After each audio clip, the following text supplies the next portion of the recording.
Queridos irmãos, o Valdeci conversou comigo e falou: Pastor Henrique, o nosso tema lá vai ser sobre a história da igreja. E eu quero então falar um pouco sobre a história da igreja com os irmãos. E nós vamos começar falando sobre a igreja primitiva. E vamos começar definindo o que é a igreja primitiva, ou o que foi a igreja primitiva. É a chamada igreja primeira, ou primeira igreja. A igreja que é descrita em Atos dos Apóstolos. É a chamada igreja dos primórdios. Aquela que marcou o ensejamento e a iniciação do cristianismo na terra. É a igreja, é claro, que se inicia com Jesus Cristo como fundador, mas que tem a sua trajetória continuada pelos discípulos e pelos apóstolos. Essa igreja, ela começa quando? Qual é a data? Ela começa quando? Essa igreja inicia com Jesus em aproximadamente 4 a.C., né? O ano do nascimento de Jesus. Então essa igreja, ela vai surgir não necessariamente com o nascimento de Jesus, porque o surgimento da igreja do ponto de vista histórico pauta-se no Pentecostes. Então do Pentecostes para frente a gente consegue ter uma datação.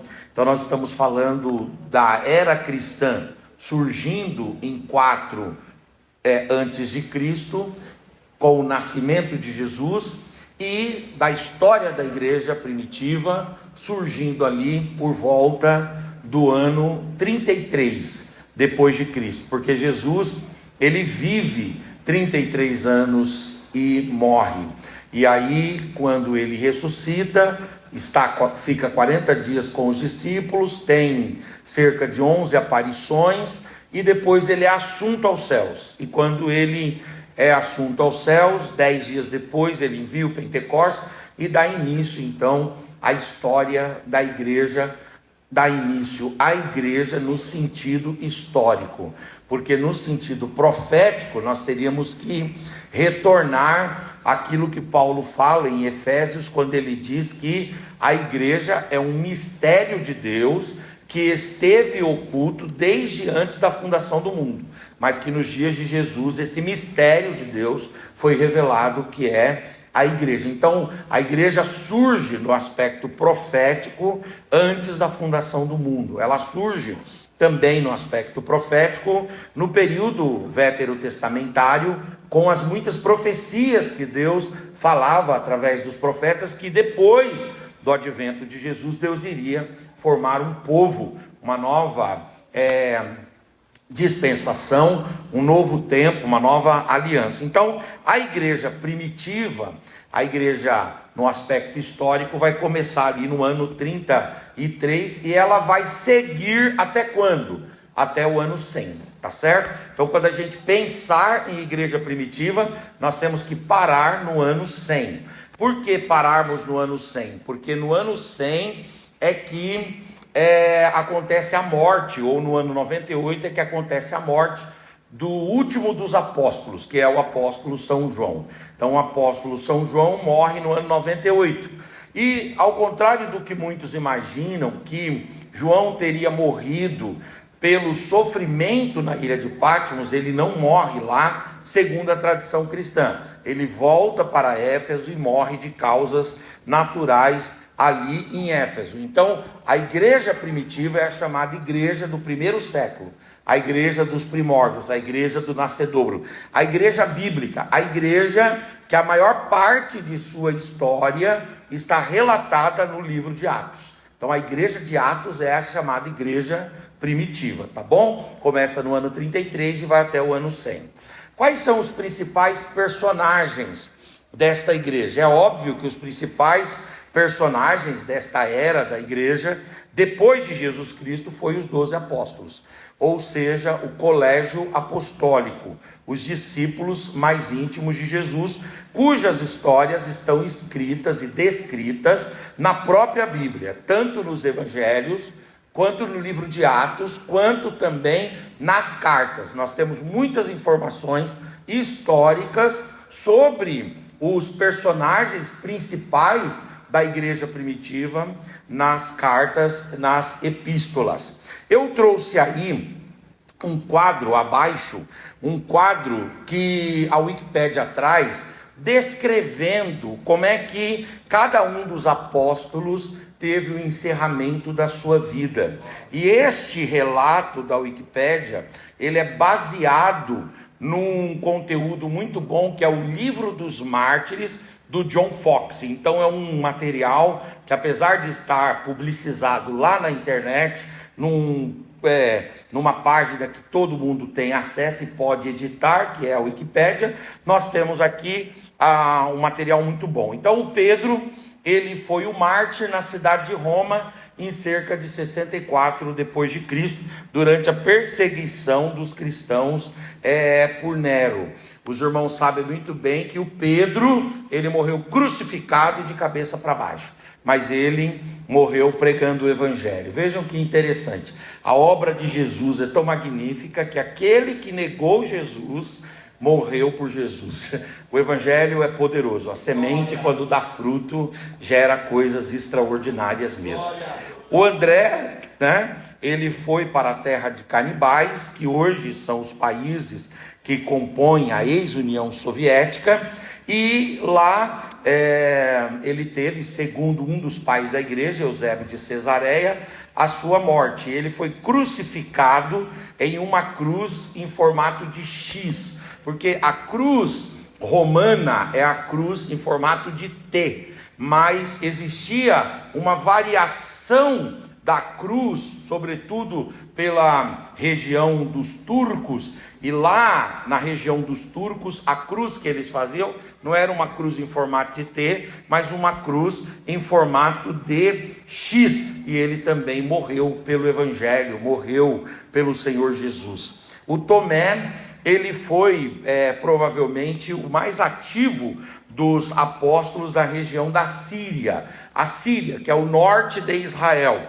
e ele foi morto em Manipur, na Índia, por lanças, por 4 soldados, e ele ficou conhecido como o discípulo incrédulo, mas o evangelho transformou a vida dele. É muito interessante você perceber essas transformações que o evangelho e que a palavra de Jesus traz. O Tomé era incrédulo no sentido de que pedir de forma evidencialista alguma comprovação da ressurreição de Jesus. Jesus o atendeu, mas o evangelho foi transformando a sua vida. Quando você vê um irmão meio cético na igreja, meio incrédulo, meio racionalista, meio cientificista demais, meio materialista, não joga ele fora não. Ele é um tomézão, mas o Senhor faz uma obra na vida dele, e daqui a pouco ele está trabalhando para o reino aí, morrendo pelo evangelho.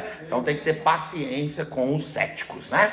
Bom, o Filipe possivelmente teve um ministério muito bonito em Cartago, no norte da África, e na região que era então denominada Ásia Menor, onde a mulher de um procônsul romano se converteu. Ele faz esta obra extraordinária e ele vai morrer crucificado, mas alguns dizem, porque não há um consenso, que ele morre depois de ser torturado por um procônsul cuja sua mulher foi convertida ao evangelho pela pregação de Filipe. Mateus, o coletor de impostos, escritor de um dos evangelhos, ministrou na Pérsia, atual região do Irã, e também na Etiópia, e um dos mais antigos comentários diz que ele não foi martirizado, enquanto outros dizem que ele foi apunhalado até morrer na região da Etiópia. Se a gente pegar outros escritos, nós vamos ver que o Mateus, ele sofreu ferimentos, enquanto pregava o evangelho, e ele acabou entregando a sua vida para Jesus e por Jesus posteriormente. O Bartolomeu fez viagens missionárias para muitas partes, porém essa informação ela é decorrente da tradição. ele teria sido, segundo a tradição, porque nós não temos um relato histórico tão predominante em relação a isso, segundo a tradição, teria sido esfolado vivo e depois decapitado pelo governador de Albanópolis, na atual Derbent. Quer dizer, um indivíduo, na Armênia, né? Um indivíduo que entregou a sua vida por Jesus. Se ele foi esfolado e se morreu por esfolamento, um dia eu estava no seminário e pedi para os alunos fazerem uma pesquisa dos meios de torturas mais cruéis que a humanidade já produziu.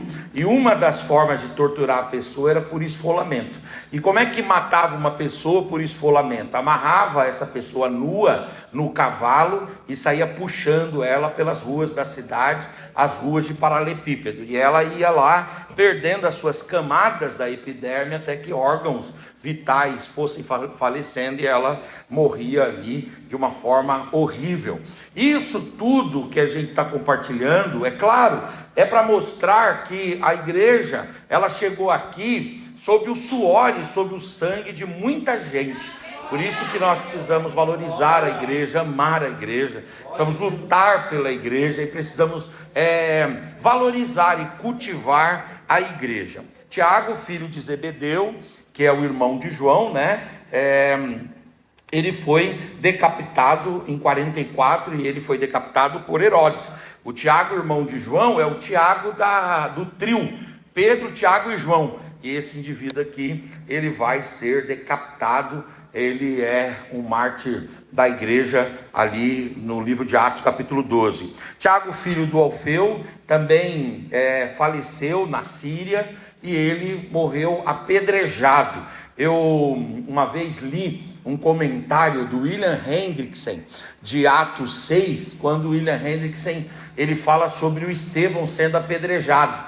Então ele diz que começavam apedrejando com pedras menores, e aí essas pedras iam atingindo a pessoa, porque geralmente as pessoas corriam, então eles usavam pedras menores para conseguir atingir as pessoas e tal. Quando a pessoa estava desfalecendo, que ela estava caída, vinham então os grandes paralelepípedos, às vezes trazidos até por 2 ou 3 pessoas, e eles erguiam 1 metro, 1,5 metros, depois soltavam até que esmagavam o crânio da pessoa, né? E aí, quando o William Hendrickson ele fala sobre o apedrejamento do Estevão, ele diz que nem todas as pedras que lançaram sobre o Estevão o fez abandonar o Senhor. E o William Hendrickson puxa um fio lá maravilhoso. Ele diz, interessante que o texto fala que o Estevão diz assim: eis que vejo os céus abertos e Cristo de pé à direita de Deus. Quer dizer, quanto maior a pedrada, quanto maior o apedrejamento, mais Jesus vai se erguendo para defender e para lutar pelo seu povo. Tem muitos textos bíblicos que mostram Jesus sentado, mas quando o povo sofre, Jesus está de pé. Se você sofre, Jesus se coloca de pé. Jesus se coloca de pé e Jesus se coloca de pé. Simão Zelote, morto depois de negar-se a sacrificar ao Deus Sol, juntamente com Judas Tadeu. Judas Tadeu foi martirizado a machadadas pelas autoridades persas, que foram instigadas por sacerdotes do zoroastrismo, né? Bom, nós temos também João, o apóstolo, que é o João, irmão de Tiago, filho de Zebedeu e de Maria Salomé, o João que encostou a cabeça no peito de Jesus, o João do Apocalipse, de 1ª, 2ª e 3ª de João, e do Evangelho de João, o João que apresentou Jesus como Cordeiro de Deus e como Logos de Deus. O João, ele vai morrer de causas naturais em Éfeso, entre o ano 98 e o ano 103. É muito interessante isso daqui, porque um dia o Pedro chega para Jesus e fala: Senhor, a gente quer saber aqui, isso está lá em João 21, o nosso fim. Está o João e o Pedro juntos. Aí Jesus olha para o Pedro e fala: você, meu amigão, tem um negócio terrível que vai te aguardar. Você vai morrer e a sua morte será feia. E o Pedro morreu de forma horrenda mesmo. Por quê? Porque o Pedro morreu crucificado de cabeça para baixo. Foi uma coisa terrível. E tem uma tradição que diz que a mulher dele ficava vendo e ela não podia fazer nada, e ele sofrendo ali diante de toda a família, uma coisa, ou de uma parte da família, uma coisa horrível. Só que aí o Pedro pergunta para Jesus quanto a João. E aí Jesus vai e fala: para esse daqui eu vou ter um tratamento especial, ele vai viver mais. Aí o Pedro vai e pergunta para ele, diz: Senhor, o senhor é engraçado, né? Eu vou morrer crucificado de cabeça para baixo, e esse daqui? Aí Jesus vai e fala para ele: Deus tem um trabalhar especial com cada um. O que Deus reservou para você foi isso, e o que Deus reservou para ele foi também isso daqui. Fala para o seu irmão aí, com todo respeito: não seja encherido nas coisas que Deus tem comigo. O que Deus tem comigo, Ele tem comigo. O que Ele tem com você, Ele tem com você. E bendito seja o nome do Senhor. Tem irmão que ele é meio encherido, sabe? Ele quer invadir o espaço do outro. Pelo amor de Deus. O que Deus tem para você, Deus tem para você. O que Deus tem para mim, Deus tem para mim. E para cada um Deus tem um trabalho, né? Maravilhoso. O Judas Iscariotes vai, é claro, morrer por enforcamento, ele vai suicidar. O apóstolo Paulo vai morrer no ano 68, entre 64 e 68, também determinado por Nero, né? Nero vai mandar decapitar Paulo. Tem uma coisa muito interessante que o John Foxe fala, que Paulo era tão apaixonado por Cristo, que quando decapitam Paulo, quando arrancam a cabeça dele, quando tiram a cabeça dele, ele tem uns espasmos. Hoje a gente compra frango, e o frango já é comprado já assim, abatido, num saquinho congelado. Mas eu sou do tempo, vocês não, né? Que existia a granja, e lá na granja a gente ia lá e escolhia o frango, né?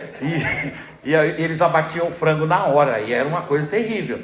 E era uma das coisas que mais me marcavam, era o seguinte: era que depois do frango degolado, porque podia ser morto por estrangulamento, mas aí ele conservava o sangue, né? Nós cristãos temos uma objeção quanto a essas coisas, né? Comida com sangue, a gente tem um olhar um pouco criterioso para isso, então geralmente tem que fazer a degola. E quando eles degolavam, o bicho ainda ficava meia hora se debatendo, e aí dava a ideia de que estava vivo. E minha mãe dizia: não, isso são espasmos, que são reações físicas pós-morte. O John Foxe, ele fala que Paulo tem espasmos também, e esses espasmos de Paulo podem ser vistos na boca dele, e quando a cabeça dele rola, segundo a tradição, está na Bíblia isso, segundo a tradição, mas isso é muito lindo de se ver e de se pensar. Segundo a tradição, ele era tão apaixonado que podia se ler nos lábios dele a expressão Jesus, Jesus e Jesus. Paulo, ele tinha esse amor pelo Senhor, né? O Matias, ele vai ser apedrejado na Etiópia. O Tiago vai ser apedrejado e espancado com uma clava de ferro. E o Barnabé, ele também vai entregar a sua vida. É assim que a igreja começa. A igreja, como disse um dos pais da igreja, que é o Tertuliano de Cartago, ele diz que o sangue dos cristãos é a semente da igreja. Para nós estarmos hoje com liberdade, muita gente perdeu a vida, muita gente entregou, e isso não deve ser para nós um desestímulo ou uma causa de temor, deve ser para nós um ânimo, no sentido de dizermos: eu também devo amar o Senhor, eu também devo entregar minha vida para o Senhor e pelo Senhor, se for o caso. E aí a gente fala que isso encerrou, se não se encerrou. Tanto é verdade que se você abrir o Google aí, não vai fazer agora para não perder aqui a exposição, mas se você der um Google aí, depois da aula você dê o Google e você pesquise Igreja Evangélica, Igreja Cristã na Nigéria 2025, você vai ver quantos cristãos estão passando pelas mesmas condições aqui, desses servos de Deus que entregaram a sua vida nesse exato momento lá na Nigéria. Esses dias eles trancaram uma igreja, tinha mais ou menos umas 40 pessoas dentro, colocaram um monte de madeira em torno da igreja, colocaram fogo, e o povo morreu lá, carbonizado naquele lugar, mas ninguém abandonou a fé, e ninguém abandonou Jesus. Oh, queridos irmãos, que nós Amemos o nosso Senhor, como o Senhor nos amou e tem nos amado. Na igreja primitiva nós temos alguns fatos importantes. Os principais fatos aí são o seguinte: a vida de Jesus e a comissão dos 12 apóstolos, né? Ano 0 até o ano 33, a expansão da igreja, iniciando em Jerusalém, no Pentecostes, e depois se espalhando pelo mundo, por meio de Paulo, culminando com a morte de Paulo e de Pedro, lá no ano 68. Depois nós temos as mais intensas perseguições, lideradas por Nero. Nero era tão endemoniado, que o Nero colocou fogo em 14 cidades de Roma, e colocou a culpa nos cristãos, só para colocar a opinião pública contra os cristãos. Às vezes a gente vê as pessoas sendo manipuladas, as massas sendo manipuladas contra a igreja, e isso não é algo novo. Salomão disse que nada do que é, não foi, tudo é uma vã repetição, porque o que acontece hoje já aconteceu, e o Nero colocou a opinião pública contra os cristãos. Esses dias eu tenho uma sobrinha, querida Amanda, ela, filha do meu irmão Davi, ela foi em Roma, e chegou lá em Roma, ela pagou lá a entrada no Coliseu, e ela tirou uma foto, tudo foi bonito, mas ela não é uma estudante de teologia, e não tem muito essa análise, né? Essa percepção, porque não é a praia dela, não é o métier dela, não é aquilo que ela usa, né? Aí ela pegou, tirou aquela foto e postou. Aí eu peguei, entrei lá na mensagem e falei assim: filha, você não percebeu, mas você reparou que no meio do Coliseu hoje tem uma cruz cravada e vazia lá?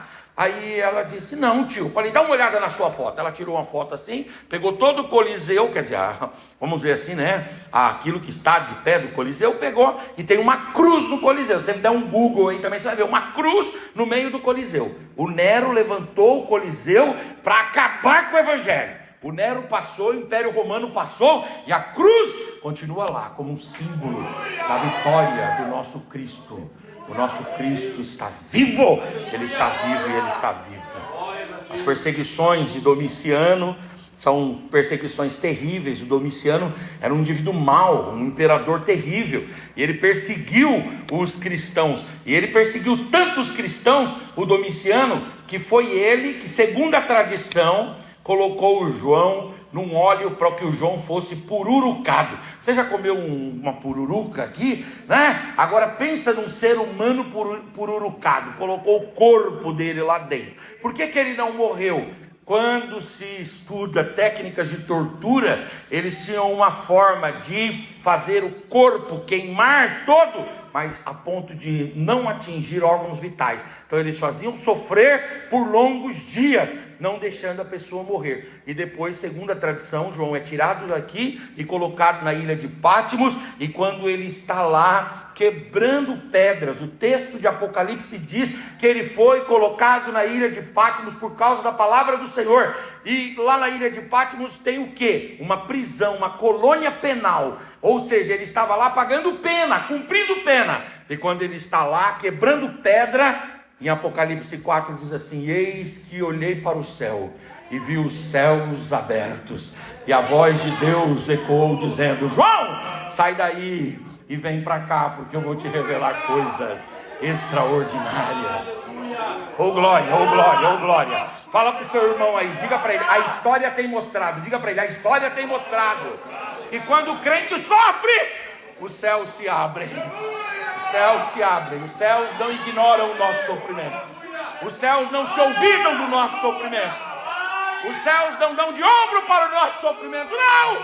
Quando Jesus vê o seu povo sofrendo, Jesus diz: escancar os céus, porque eu vou fazer alguma coisa. Oh glória, oh glória.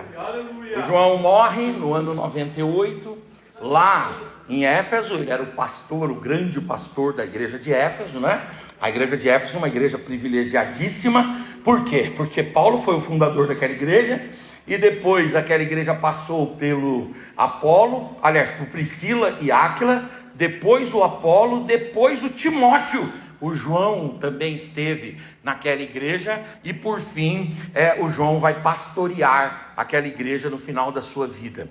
E aí vamos encerrar então o período primitiva, a igreja primitiva. Vai começar um segundo tempo, uma segunda fase, uma segunda era, um segundo momento da história da igreja. Esse segundo momento é chamado de igreja patrística. Se puderem descer um pouquinho, por favor. Esse segundo momento é chamado de igreja patrística. O que é a igreja patrística? O conceito é muito simples, é a chamada igreja dos pais. É a segunda geração de cristãos, os líderes que assumiram a igreja depois dos apóstolos são chamados tecnicamente de pais da igreja, ou seja, eles são os filhos na fé dos apóstolos que foram discípulos diretos de Jesus, e esses discípulos dos discípulos são chamados de pais da igreja, são chamados de pais da igreja. Eles não são chamados de apóstolos, porque os apóstolos são considerados historicamente apenas aquela primeira leva de líderes da igreja. A segunda leva de líderes já é chamada de pai da igreja, tá? E esse período de início e término da igreja patrística vai mais ou menos até quando? Vamos ver. Iniciou-se com a morte de João, o último dos apóstolos, provavelmente no ano 100, e estendeu o seu lapso histórico até o 5º século depois de Cristo. Então, os pais da igreja vão atuar no século 2, no século 3, no século 4 e também no século 5º, tá? Do século 2 até o 5º, aqueles líderes que vão surgir vão ser chamados de pais da igreja, ok? E os pais da igreja, eles possuem uma divisão, porque cada um vai surgir num tempo, e eles vão formando uma escola, uma divisão. A primeira divisão são os pais apostólicos. Se conseguir colocar aí, os pais apostólicos. Eles foram pais que tiveram relação mais ou menos direta com os apóstolos, e eles escreveram para a edificação da igreja, geralmente entre o 1º e o 2º séculos. Os mais importantes deles foram Clemente de Roma, que conviveu com Paulo, Inácio de Antioquia, Papias e Policarpo de Esmirna. Policarpo de Esmirna era discípulo de João, entende? De João apóstolo, porque João comandava Éfeso, e Éfeso ficava do lado de Esmirna. Se você der uma olhada no mapa da Ásia Menor do 1º século, você vai ver que uma das cidades da Ásia Menor é a cidade de Éfeso. A outra cidade da Ásia Menor, muito próxima de Éfeso, é a cidade de Esmirna. Tanto que no Apocalipse não tem as 7 cartas às 7 igrejas, sim ou não? E essas igrejas não estão na Ásia Menor? Está escrito lá, escreve as 7 igrejas da Ásia Menor. Então são 7 igrejas, 7 cidades que compunham a Ásia Menor. E você vai ver a carta aos irmãos de Éfeso e a carta aos irmãos de Esmirna, entende? Então o Policarpo de Esmirna é um bispo que herda o bastão. O pastor falou hoje aqui de transferência, de sucessão ministerial, né? Então o João, ele é sucedido por um pai da igreja chamado Policarpo. Então a primeira leva dos pais são os pais apostólicos. Por que eles são chamados de pais apostólicos? Porque eles tiveram contato com os apóstolos. A segunda leva são os pais apologistas. Foram aqueles que empregaram todas as suas habilidades literárias em defesa do cristianismo perante a perseguição do Estado, o Estado judeu e o Estado romano. Geralmente esse grupo se situa no 2º século, e os mais proeminentes deles foram Tertuliano de Cartago, Justino Mártir, Teófilo e Aristides. E depois vão surgir outros pais que são chamados pais polemistas. Você tem irmão aqui que gosta de criar polêmica na igreja, sim ou não?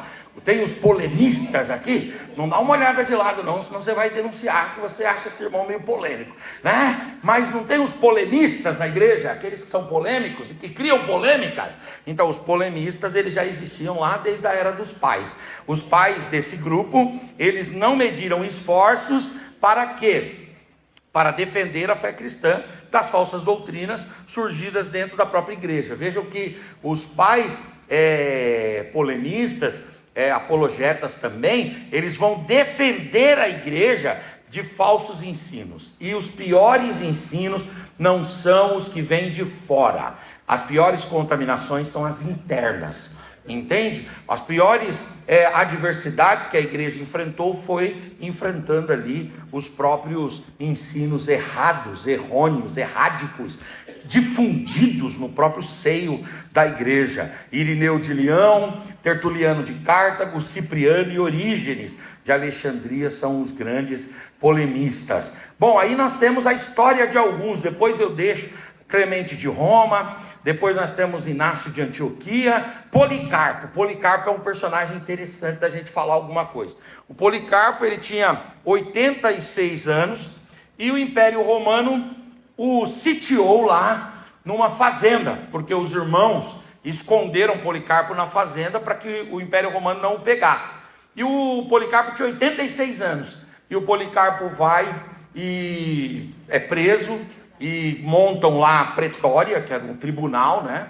Um tribunal de exceção, mas montaram um tribunal e falaram para ele: olha, você tem que abandonar Jesus e você tem que ficar com César, porque César é divino, César é Deus, e não existe outro Deus, outro Senhor e outro rei. E aí o Policarpo vai e fala: como eu, servindo o Senhor 86 anos, o Senhor durante esses 86 anos cuidou de mim, como eu agora, no final da minha vida, vou abandonar o Senhor?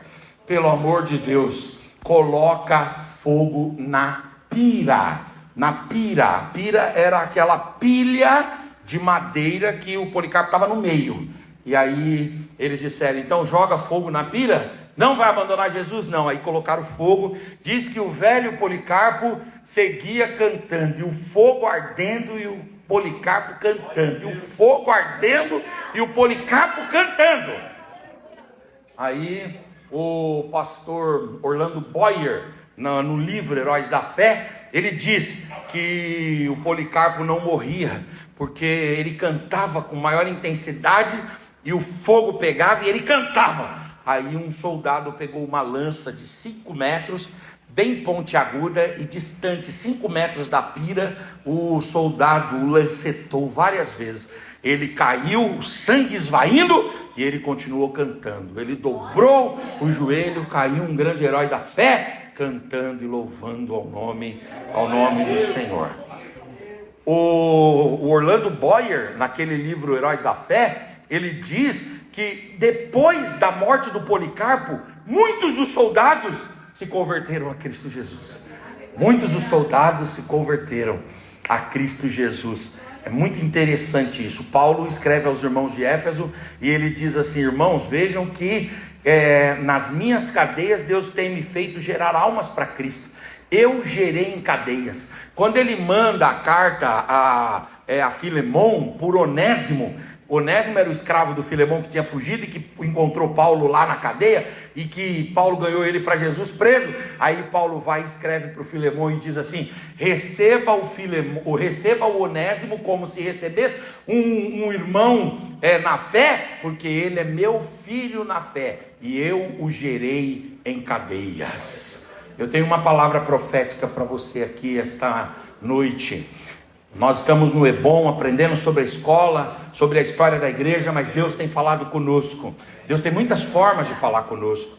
Quanto mais entrincheirar em você, mais a mão de Deus te visitará.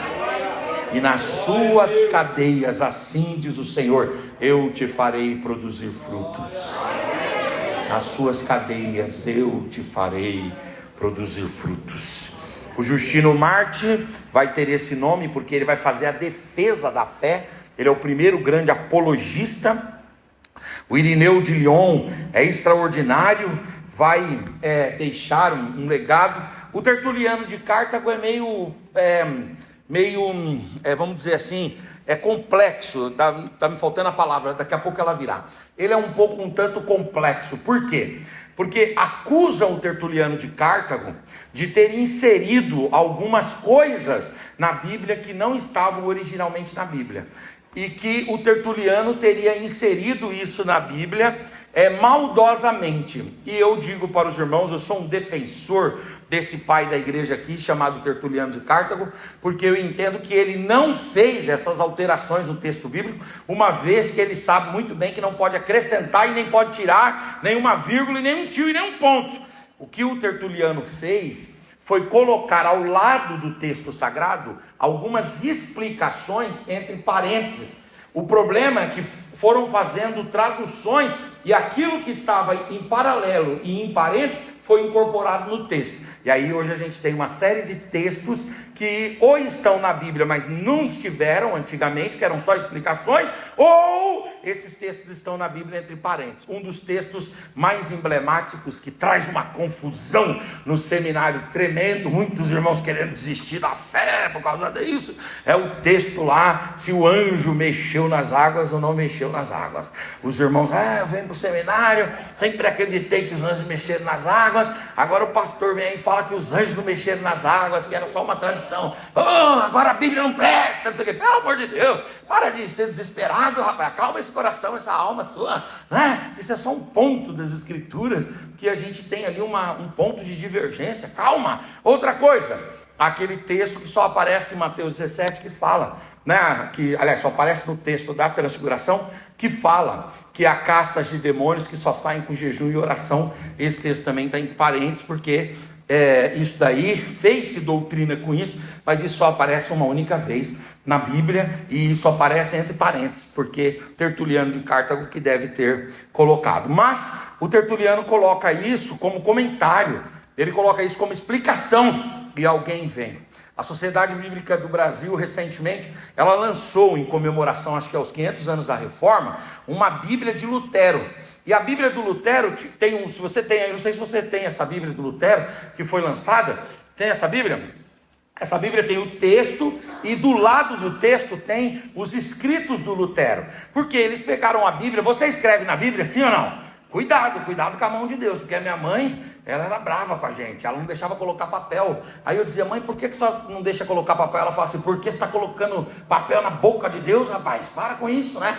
E riscar, a Bíblia também ela não gostava, porque estava riscando a boca de Deus. A boca de Deus não pode passar batom, não, tira esse texto aí, né? Não podia escrever lá, não podia anotar nada de caneta. Bom, brincadeiras à parte, mas a verdade é que o Lutero foi fazendo comentários. Obrigado. Cadê o som? Pode tirar o som, por favor. Me desconcentra, viu? Dá um desespero, né? Às vezes os irmãos em silêncio. Poxa, tudo não tá bom. Tá bom, vai devagar. Vai dar certo. Quando a gente está aprendendo é no silêncio mesmo. Vai devagar. Precisa dar uma agitada. Vai devagar. Nós vamos agitar. Então, essa Bíblia do Lutero, o que eles fizeram? A SBB lançou a Bíblia. Eles lançaram a Bíblia com os comentários do Lutero em paralelo. Quando a gente pensa no Tertuliano de Cartago, a gente tem que pensar mais ou menos do mesmo jeito. Orígenes de Alexandria, um homem extraordinário, um outro pai da igreja. Irmãos, esse homem aqui é tão fantástico que ele foi fazer um comentário de Gênesis e ele escreveu 11 mil páginas. Ele foi fazer uma tradução da Bíblia e ele fez a chamada Hexapla, a Hexapla de Orígenes. Hexa. O Brasil é penta, não é? O Brasil não tem 5 títulos, não é isso? Nós estamos atrás do hexa, não é? O 6º título. Ele fez uma tradução da Bíblia para 6 idiomas. Ele ia fazer só para um idioma, mas ele tinha mais mente que caixa craniana. Você passava perto dele, você sujava de mente, assim. O homem era extraordinário, né? Um homem com uma capacidade indescritível. Aí nós temos o Eusébio de Cesareia, que vai contribuir muito com a história da igreja, porque ele vai escrever um livro chamado A História da Igreja Primitiva, muito bonito. Nós temos o Jerônimo vai fazer uma tradução da Bíblia para o latim. A Bíblia que a Igreja Católica usava durante muitos anos, essa Bíblia foi escrita, foi traduzida, na verdade, né, do hebraico o Antigo Testamento, do grego o Novo Testamento, e as citações em aramaico, tanto do Antigo quanto do Novo Testamento, para o latim. Isso foi feito por Jerônimo. Jerônimo é quem fez isso daí. Bom, e aí nós temos um outro pai chamado João Crisóstomo. O João Crisóstomo, ele é muito importante. Por que o João Crisóstomo é importante? Porque o João Crisóstomo, ele ficou conhecido como boca de ouro, porque quando ele pregava, os irmãos saíam com a sensação de estarem enriquecidos, entesourados. Os irmãos achavam que eles tinham recebido ouro, por isso que ele ficou sendo chamado o boca de ouro. Aqui tem uma responsabilidade para nós pregadores, né? Porque às vezes o pessoal vem na igreja e a gente não entrega nada, né? E os irmãos saem empobrecidos. E a gente precisa subir o nível para que os irmãos saiam daqui com a sensação de que estão levando um peso de glória para casa, que é a palavra de Deus. Que Deus nesse ano nos dê mensagens novas, em nome de Jesus, palavras iluminadas e inspiradas, ensinos profundos, aleluias, e que quando falarmos, as pessoas não sintam que estão perdendo tempo, mas sintam que estão sendo enriquecidas pela palavra de Deus. E nós temos o mais importante dos pais da igreja, que é o Agostinho de Hipona, que escreveu Confissões de Agostinho, Cidade de Deus. Agostinho é extraordinário, né? O Agostinho, irmãos, os biógrafos dele dizem que ele era capaz de escrever 12 livros sobre 12 temas diferentes, tendo 12 amanuenses, que eram os escritores que escreviam para ele, sabe? Os baruques, né? Os escritores, os escribas, 12 sobre 12 assuntos ao mesmo tempo. E ele nunca misturava os assuntos e nunca misturava os argumentos. É uma mente extraordinária, né? Deus ilumina a nossa mente, em nome de Jesus. Deus ilumine a sua mente, que você seja mais agostiniano nesse sentido de mente capaz. Eu creio que o Espírito Santo é capaz de trabalhar no nosso quociente de inteligência e elevar o nosso quociente de inteligência. Eu sei, né, que Deus é poderoso para fazer isso. Deus é poderoso. Diz que o indivíduo foi numa festa de igreja, aí chegou numa pessoa e falou assim: qual é o seu quociente de inteligência, seu QI? Aí ele falou assim: o meu QI é 270. Falou: 270? Então vamos conversar sobre física quântica. Aí chegou no outro e falou: qual é o seu quociente? Ele falou assim: meu QI é mais ou menos uns 170. Falou: vamos conversar sobre filosofia. Chegou no outro e falou assim: e você? Falou assim: o meu quociente é mais ou menos ali 80. Vamos conversar sobre direito, sobre essas coisas. Aí falou: tá certo. Aí chegou no um e falou assim: e você? Falou: rapaz, o meu negócio ali é mais ou menos 15, 16. Falou: então, vamos falar sobre futebol. Poxa vida, hein? Agora, aqueles que gostam de futebol vão me apedrejar, né? Eu amo futebol, né? É que o assunto é muito trivial, né? Para a gente falar sobre profundidade, Deus tem que iluminar a nossa mente. Que o Espírito de Deus ilumine a nossa mente. Ilumine a nossa mente. Que Deus ilumine essa mente desses jovens aqui. Estenda as mãos para esses jovens aqui. Muitos desses jovens vão enfrentar o Enem, vão enfrentar o ProUni, vão enfrentar outras provas aí, o SISU, a FUVEST. Deus vai dar graça para vocês. O Espírito de Deus vai dar capacidades para vocês. Uma das coisas que o Espírito faz em nós é nos tornar em pessoas inteligentes. Deus vai dar graça para vocês. Vocês já são capazes, vão ter aprimorada a capacidade de vocês. Em nome de Jesus, em nome de Jesus. Eu creio nisso. Eu creio nisso, eu creio nisso, eu creio nisso. Deus trabalha na nossa mente. Irmãos, eu vou contar um testemunho rápido. Um dia um irmão chegou lá na minha igreja.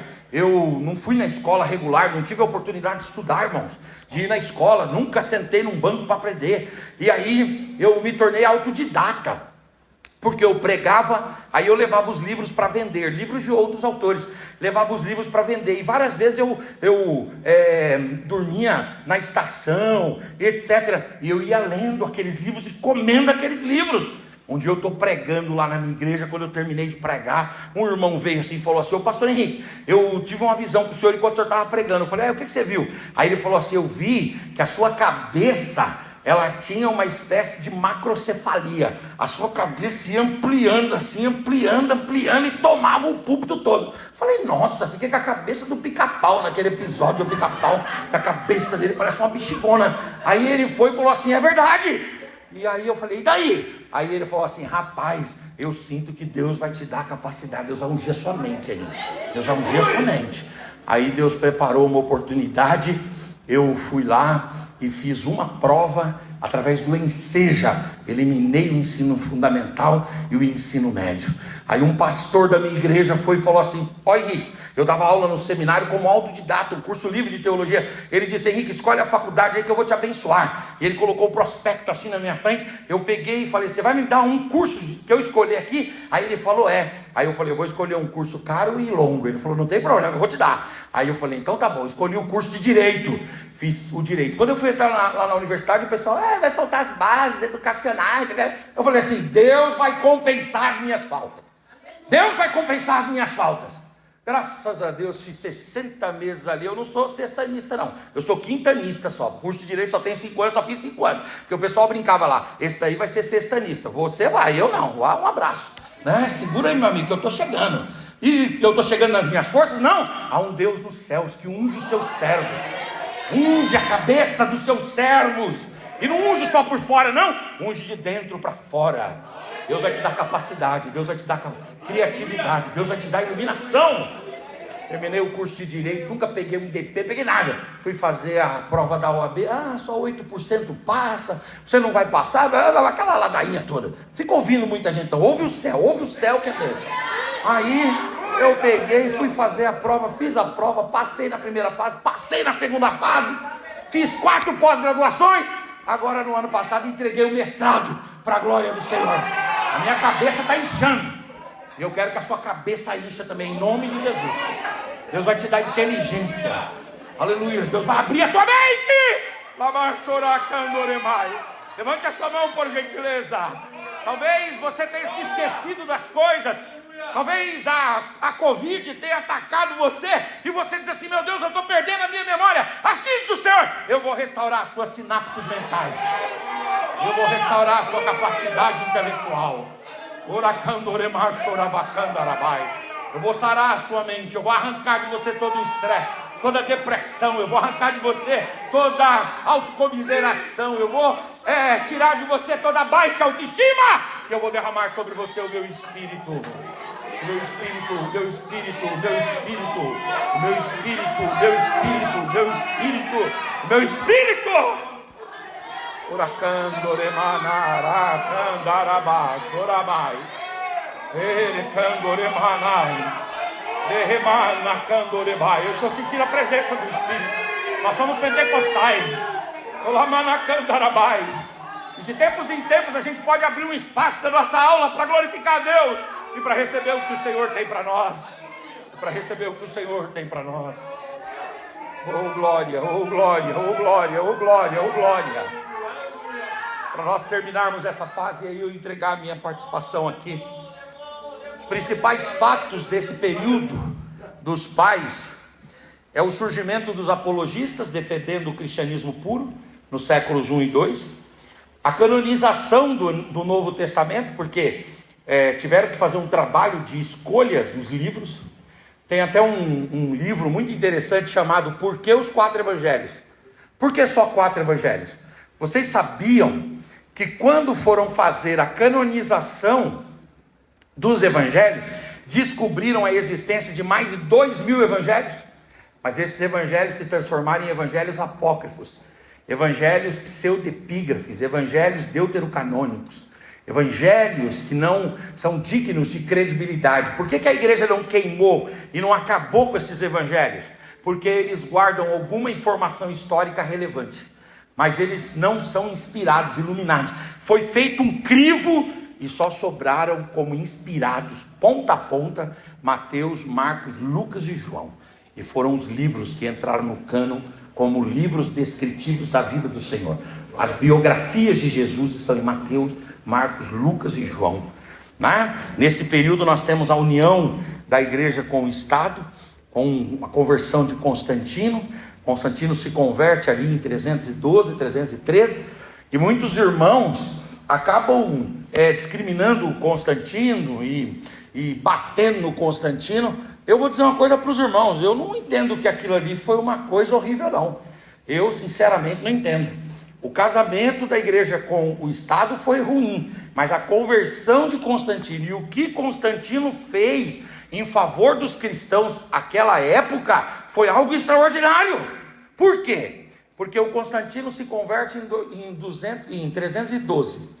Em 318, o Constantino já faz um concílio, e nesse concílio, primeiro, ele manda parar de perseguir os cristãos. Segundo, ele manda devolver toda a propriedade dos cristãos propriedades que tinham sido esbulhadas, tomadas. Ele manda devolver. Terceiro, ele oficializa o cristianismo como a fé do Estado. E quarto, ele dá liberdade para a igreja expandir o evangelho e cristianizar o mundo. A igreja só cristianizou o mundo, sobretudo o mundo ocidental, por causa do aparato, por causa do apoio estatal que ela teve, por causa do apoio de Constantino. É claro que essa mistura em demasia acabou gerando problema para a igreja, e acabou gerando problema para o Estado. Por isso que a gente precisa saber o ponto de equilíbrio nas relações. Nem todas as relações precisam ser profundas, mas não significam que não precisa existir uma relação. Entende o que eu estou dizendo? É possível existir relações que elas não tomem profundidade. A igreja, ela precisa sempre tomar cuidado com isso. Agora, uma igreja apática à realidade política, uma igreja alienada à realidade política, não é uma igreja condizente com o exemplo de Jesus. Sabe por quê? Deixa eu perguntar uma coisa: Jesus esteve com Herodes, sim ou não? Jesus esteve com Pilatos, sim ou não? Jesus esteve com os membros do Sinédrio, sim ou não? Jesus estava sempre com as autoridades. Vocês lembram muito bem que quando Jesus foi crucificado e morreu, os romanos tinham uma lei que diziam que o corpo pertencia ao Estado romano. A Roma deveria fazer o que quisesse com o corpo de Jesus. Mas lá tinha um irmão chamado José de Arimateia, que ele era uma espécie de senador que amava Jesus, e esse José foi reivindicar o corpo de Jesus. Como que foi reivindicar o corpo de Jesus? Provavelmente ele escreveu um ofício reivindicando o corpo de Jesus. Provavelmente ele foi lá bater um papo, conversar com Pilatos e com Herodes para liberarem o corpo de Jesus, para que o corpo de Jesus fosse então sepultado. Entende o que eu estou dizendo? A igreja, ela não tem que se aparelhar do Estado, não, senhores, mas a igreja precisa se relacionar com as instituições públicas, com as instituições sociais, numa medida que a igreja não se contamine. Amém, irmãos? O sucesso da igreja não depende necessariamente do Estado, mas o sucesso da igreja conta com o apoio do Estado também. Amém, irmãos?